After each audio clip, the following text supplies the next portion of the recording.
Get ready, because today we're diving deep into devotion. Ooh, yes. But not just as some, feel-good concept. Right. We're really going to get into it with the wisdom of Daya Mata, I love it. a prominent disciple of Paramahansa Yogananda who led the Self-Realization Fellowship for over half a century. Wow.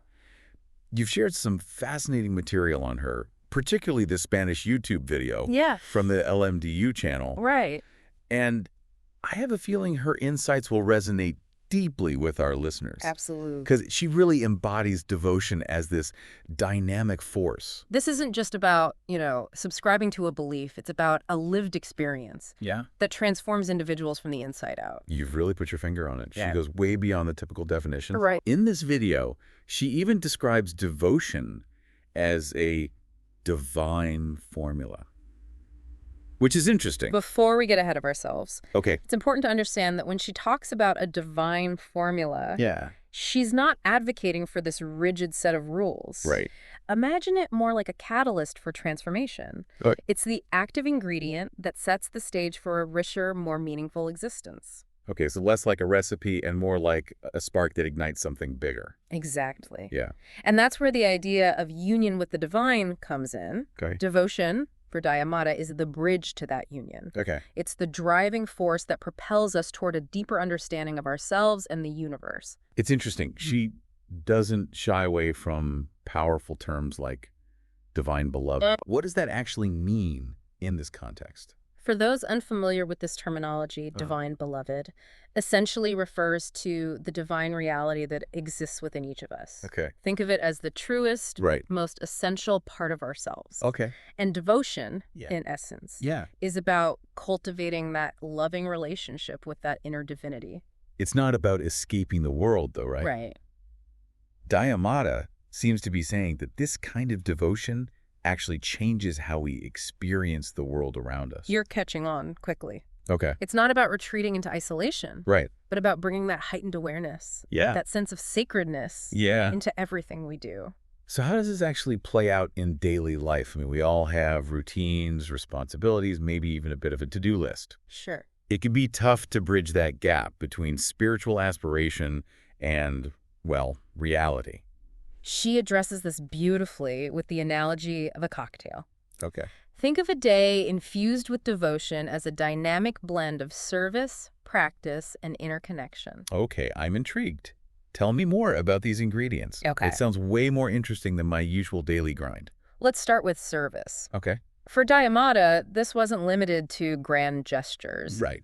Even seemingly mundane tasks like cooking or gardening could be transformed into acts of devotion by infusing them with conscious awareness. So it's not about what you're doing, but how you're doing it. Absolutely. That actually makes a lot of sense. Then there's practice, Okay. which refers to our dedicated spiritual routines. Okay. Meditation, prayer, or any practice that deepens our connection with the divine. And these practices, Right. combined with approaching our everyday lives as acts of service, Exactly. create the space for that third ingredient, interconnection. Precisely. Okay. It's about finding that quiet space within, Right. that still point of awareness where we can connect with that deeper part of ourselves. She makes a compelling case for seeing the extraordinary within the ordinary. Yes. But I have to ask, Sure. doesn't this require a massive amount of discipline? It does. Especially in a world saturated with distractions. It's true. Yeah. Maintaining that level of awareness takes effort. Right. However, Daya Mata viewed discipline not as a form of self-punishment, Right. but as a tool for strengthening our connection to the divine. So when we talk about discipline in this context, we're talking about consciously choosing to show up for ourselves. Exactly. For our spiritual growth. Yeah. Even when it's challenging. Exactly. And this is where that second ingredient of the cocktail, those dedicated spiritual practices, becomes so crucial. Okay. Because it's through these consistent efforts that we develop the inner strength and focus needed to maintain that connection amidst the chaos of everyday life. It's like building a muscle, isn't it? Exactly. You don't go from zero to marathon runner overnight. Right. You start small, stay consistent, and gradually increase the intensity. You've hit the nail on the head. Yeah. And just like physical exercise strengthens the body, Right. these practices of discipline and devotion strengthen our capacity for love, compassion, and connection. It's that inner transformation that Daya Mata seems to emphasize as the true fruit of a life lived with devotion. Yes. It's not just about outward rituals, Right. but about cultivating those inner qualities that radiate outwards. And that brings us to a really important point, gratitude. It's interesting you bring that up because she speaks at length about gratitude being a core aspect of a life infused with devotion. Daya Mata didn't see gratitude as just a passive feeling of thankfulness. Okay. She considered it an active practice. Interesting. It was about consciously choosing to shift our focus from what we lack to what we have, Right. to appreciate the abundance in our lives, Okay. even in the midst of challenges. There's something so powerful about that shift in perspective. It is. It's about recognizing the blessings, big and small, that weave themselves throughout our days. And by actively cultivating this sense of gratitude, Yeah. we create a powerful feedback loop. Yeah. The more grateful we become, Yeah. the more we attract things to be grateful for. It's like that feeling of noticing the beauty of a sunset, Right. even if you've seen thousands before. Right. It's about reawakening that sense of wonder. Precisely. Okay. And Daya Mata believed that this practice of gratitude, this Yeah. conscious appreciation, Yeah. is essential for nurturing devotion. Okay. It's the fertile ground from which our spiritual aspirations can blossom. So we've got discipline as the foundation, gratitude as the fertile soil, Right. and the cocktail of service, practice, and interconnection as the, well, Yeah. let's call it the recipe for a fulfilling life rooted in devotion. A delicious analogy. Yeah. But you're right. It's important to remember that this isn't about achieving some picture-perfect state of constant bliss. Right. Life throws curveballs. Right. We face obstacles. Crap. And sometimes that sense of devotion, Yeah. of inner peace, can feel elusive. So what happens when we hit those inevitable bumps in the road? Right. How do we keep that flame of devotion alive when life gets messy?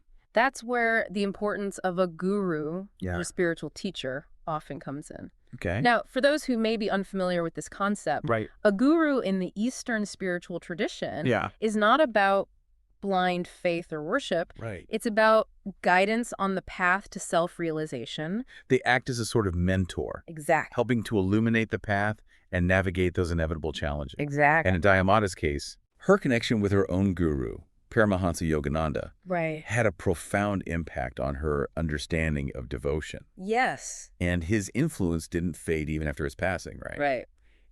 In the video, Right. she talks about how his presence continued to guide her. Yeah. I have to admit, Yeah. that part really struck me. Yeah. It's almost as if she's saying that true connection transcends physical limitations. It's a really fascinating concept. Yeah. Think of it this way. Okay. Have you ever felt the presence of a loved one, even after they're gone? Absolutely. Yeah. That feeling of their presence in your heart, even if they're not physically there. Exactly. Okay. And in the yogic tradition, this is often described as the guru's vibration. Okay. It's not about a physical presence, Right. but an energetic one. A spiritual guidance that transcends time and space. Okay, so bear with me here because I'm trying to wrap my head around this. Okay. Daya Mata is saying that Yogananda's teachings, his very essence, Right. continued to guide her even after he was physically gone. That's the essence of it. Wow. It speaks to the profound impact a guru can have on a disciple's spiritual journey. Okay. It's a testament to the power of transmission that goes beyond the realm of words and intellect. It's interesting because this idea of seeking guidance from those who resonate with us on a deeper level Yeah. isn't confined to traditional spiritual paths. Absolutely. Okay. Take the example of George Harrison, Oh, yeah. the iconic Beatle. I was hoping we'd get to him. Eh. I mean, talk about an unexpected seeker. Right. Here you have this rock star at the pinnacle of fame and fortune. Who finds solace and guidance in the teachings of an Indian yogi? It's such a powerful example of how the yearning for something deeper transcends cultural boundaries. And he didn't just dabble in these teachings. Right. He embodied them. Right. Harrison was known for gifting copies of Yogananda's autobiography of a yogi, Yeah. seeing it as a pathway to a more fulfilling life, Yeah. a life of greater meaning. It's almost as if he became an accidental ambassador for these principles. Right.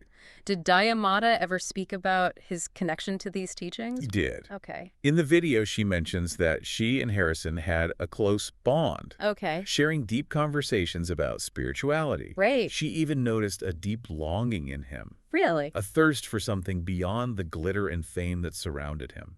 It just goes to show that the desire for meaning, for connection to something greater, Yeah. is something we all share. It is. It's a universal yearning. Precisely. And for Harrison, Yeah. those teachings, that connection to Yogananda's lineage through Daya Mata, Yeah. provided a framework for exploring those deeper existential questions. Yeah.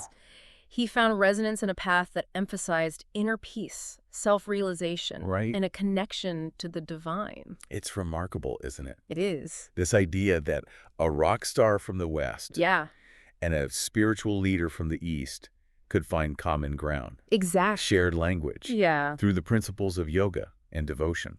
It highlights that at our core, we share common desires. Right. The longing for connection, for meaning, Yeah. for something that transcends the everyday. It's a powerful reminder that the path of devotion is accessible to everyone, It is. regardless of their background, beliefs, or even musical taste. Absolutely.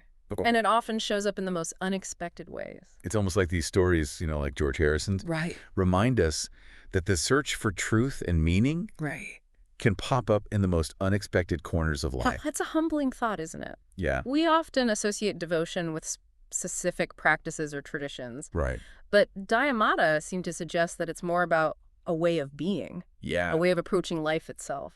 So how do we cultivate that, Right. that devotion as a way of being? Right. It feels like more than just adding a meditation practice to our day. Right. You're hitting on a crucial point. Okay. It's about infusing that sense of awareness. Right. That connection to the divine. Yeah. In every aspect of our lives. Easier said than done, though, wouldn't you say? Absolutely. Yeah. It's a continuous practice, a conscious choice we make moment to moment. Right. But here's the exciting part. Okay. It doesn't require grand gestures or radical life changes. Okay. Daya Mata emphasized the power of small, Yeah. consistent actions. Like what? Give me some examples. Imagine this. Okay. You're rushing to work, Yeah. feeling stressed. Right. Pause, Okay. take a deep breath, Right. and offer a silent prayer or affirmation. Okay. Or while washing dishes, instead Mhm. of letting your mind race, Right. focus on the sensations. Okay. The warmth of the water, the Yeah. feel of the plate in your hands. It's about bringing that presence, that Yeah. awareness Yeah. to even the most mundane tasks. It's like transforming those everyday moments into opportunities for mini meditations. Exactly. Right.